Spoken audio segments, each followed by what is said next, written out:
مدرسہ خدیجۃ الکبریٰ مردان کے محتمم صاحب نے مختلف زلزلہ میں عمرے کا تربیتی کورس شروع کیا ہے، اللہ کامیاب فرمائے۔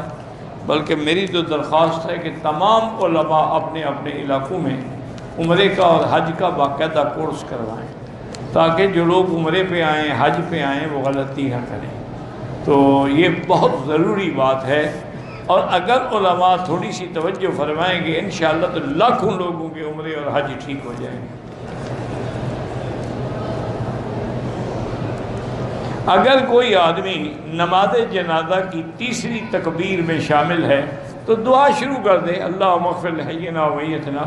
جب امام سلام پھیر لے تو جلدی جلدی تکبیریں جو رہ گئی ہیں نا، اللہ اکبر کہہ کے پھر سلام پھیرے۔ تمام علماء الحمدللہ، جو باطل سے ٹکرائے گا وہ حق والا ہے، سچی بات ہے۔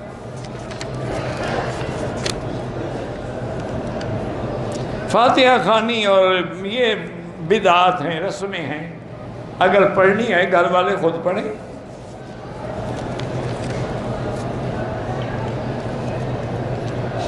کرنٹ اکاؤنٹ میں پیسے پڑے ہیں، بینک والے کہتے ہیں کہ ہم زکوٰۃ نکالتے رہتے ہیں، ان کو آپ منع کر دیں کہ نہ نکالو۔ اس کی وجہ یہ ہے کہ ایک تو ان کو پتہ نہیں آپ کی زکوٰۃ کتنی ہے، صرف وہ پیسے تو نہیں نا جو بینک میں پڑے ہیں، باقی بھی تو ہے نا آپ کے گھر میں۔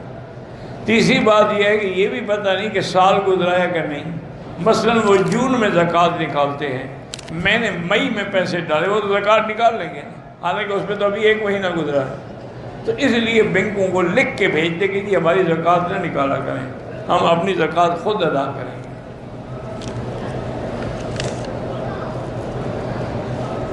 ہاں ایک روایت میں ہے کہ 50 طواف کریں تو اللہ تبارک و تعالیٰ ان کے گناہ معاف فرما دیتے ہیں۔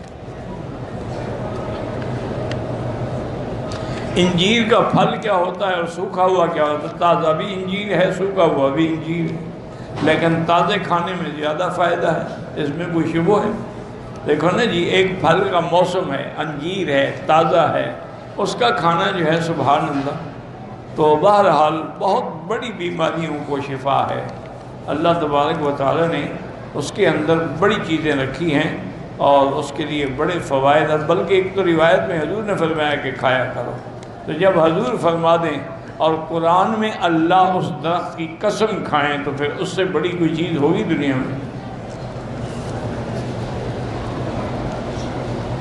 بعض حکماء یہ کہتے ہیں کہ انجیر کے 4-5 دانے لیں، ان کو دھو لیں، دھو کے ایک گلاس پانی میں ڈال کے اس کے اوپر ڈھکنا دے کے رکھ دیں، وہ ساری رات رکھا رہے، صبح جب اٹھیں نہار میں وہ پانی بھی پی لیں اور وہ انجیر کے دانے بھی کھا لیں۔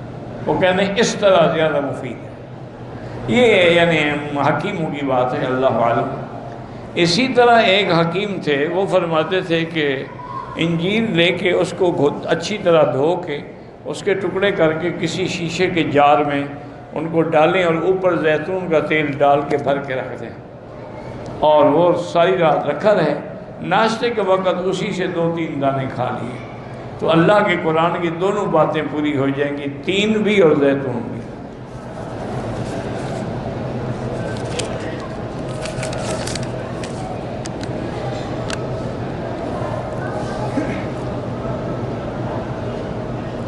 بہرحال کھانے سے پہلے پانی پینا چاہیے، اچھی بات ہے۔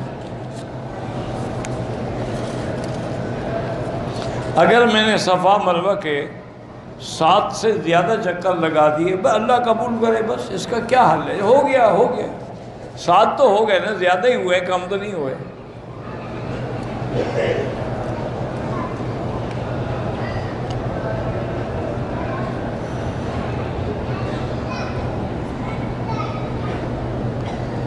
والد نے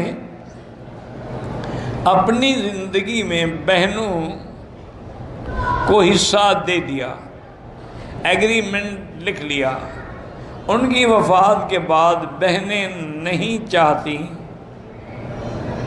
دوبارہ حصہ چاہیے۔ مجھے نہیں سمجھ آئی کیوں، جب ان کو دے دیا پھر دوبارہ کیا مانا؟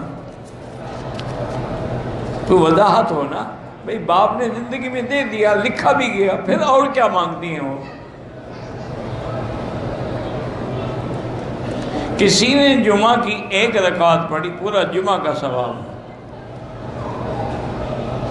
خطبہ بھی نہیں سنا تب بھی جمعہ کا ثواب۔ یہی چیزیں جو ہے نا جی، اللہ ائمہ مجتہدین پہ کروڑ رحمتیں فرمائے۔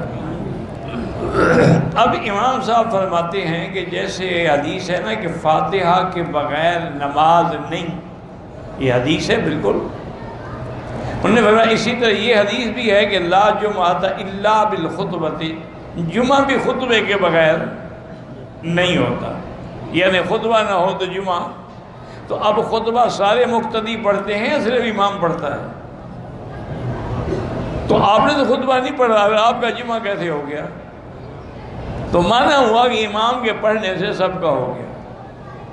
اسی طرح ایک آدمی بالکل رکوع میں آ کے ملا، اس نے خطبہ سنا ہی نہیں تب بھی ہو گیا، کیونکہ امام نے تو پڑھا ہے۔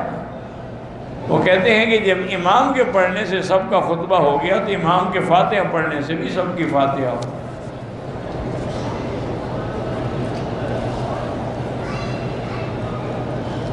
میری بیوی کو کالا یرقان یعنی ہائپرٹائٹس ہے، آج کل ایک تو اس کا علاج بھی ہے، دوسرا میں نے کئی دفعہ بتایا ہے کہ قرآن کی آیت ہے لیس لہا من دون اللہ کاشفہ، 1001 دفعہ پڑھ کے پانی پہ بھی دم کریں، تیل پر بھی، دواؤں پر بھی وہ استعمال کریں، شفا تو اللہ نے دینی ہے۔ کیا حضور کا خواب میں آنا حقیقت نہیں ہے؟ اگر علماء کو خواب میں نظر ہے بالکل حقیقت ہے، اگر وہ آپ کے حدیث مبارک کے مطابق ہو پھر خواب سچا ہے۔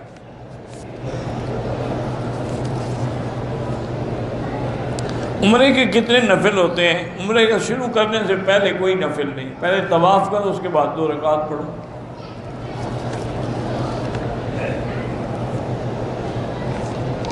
کسی کو عمرے پر بھیجنا ہے اپنے بچوں سے چھپ کر، گناہ تو نہیں ہے لیکن کیوں وہ برا کام ہے کہ چھپ کے کر رہی ہو؟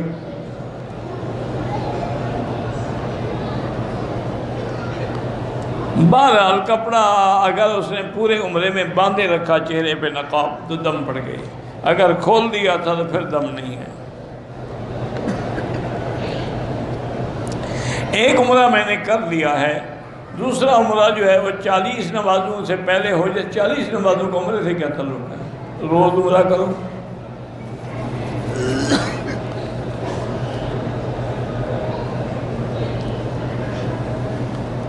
پاکستان سے تعلق ہے، دعا کے لیے حاضر ہوا، اولاد نہیں، اللہ ہر سب کو اولاد عطا فرمائے۔ بہن کی شادی ہے، سورۃ الرحمن پڑھ کے دعا کیا کریں۔ میرے بھائی کو کینسر ہے، میں نے ابھی بتایا، وہی آیت پڑھا کریں۔ علامہ احمد سعید خان ملتانی بڑے عالم تھے لیکن بریلوی مسلک سے تعلق کرتے تھے۔ احمد سعید کاظمی، ان کا مدرسہ بھی ہے ملتان میں، عالم بھی وہ بڑے تھے، بلکہ بریلوی علماء میں چند ایک جو علماء تھے ان میں سے وہ تھے، لیکن تھے بریلوی باہر۔ انہی کا ایک بڑا مشہور قصہ ہے نا کہ ملتان کے ایک نواب ان کے مرید تھے، تو ان کے اللہ عالم بیٹے کا عقیقہ تھا یا کیا خوشی تھی، تو ان نے حضرت کو دعوت دی، ان کے مرشد تھے، پیر تھے۔ تو حضرت علامہ صاحب کو ساتھیوں نے کہا کہ حضرت آپ کا یہ مرید ہے نواب، اس نے ایک مدرسہ بنایا ہوا ہے دینی، جس میں دور حدیث تک کتابیں ہیں، اور مرید یہ آپ کا ہے، مدرس سارے دیوبندی رکھے ہوئے ہیں،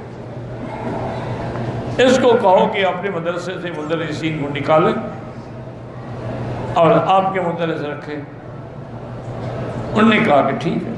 بہرحال جب بیٹھے تو حضرت نے علامہ صاحب نے بھی فرمایا اپنے مرید سے کہ نواب صاحب آپ عجیب آدمی ہیں، مرید ہمارے ہیں اور مدرسے میں آپ مدرس جو ہیں وہ دیوبندی رکھتے ہیں۔ نواب صاحب کھڑے ہو گئے، انہیں ہاتھ باندھے، انہوں نے کہا پیر سائیں گزارش یہ ہے کہ جو کام آپ جانتے ہیں نا میں آپ کو بلاتا ہوں، اب حدیث اور فقہ پڑھانا آپ کو نہ آتا ہو تو میں مدرس کہاں سے لے آؤں؟ میں نے مدرسہ تو چلانا ہے نا، باقی 11ویں پر، عقیقے پر، شادی پر میں آپ کو بلاتا ہوں جو آپ کام جانتے ہیں۔ وہ کام آپ کے لوگ نہیں. آپ مجھے کل مدرس دے دیں، میں ان سب کو نکال دیتا ہوں. علامہ صاحب اچھے آدمی تھے، چپ ہو گئے. انہوں نے کتاب بھی لکھی تھی ایک بشریت الانبیاء پہ کہ جو آدمی حضور کو بشر نہ مانے وہ کافر ہے. ایک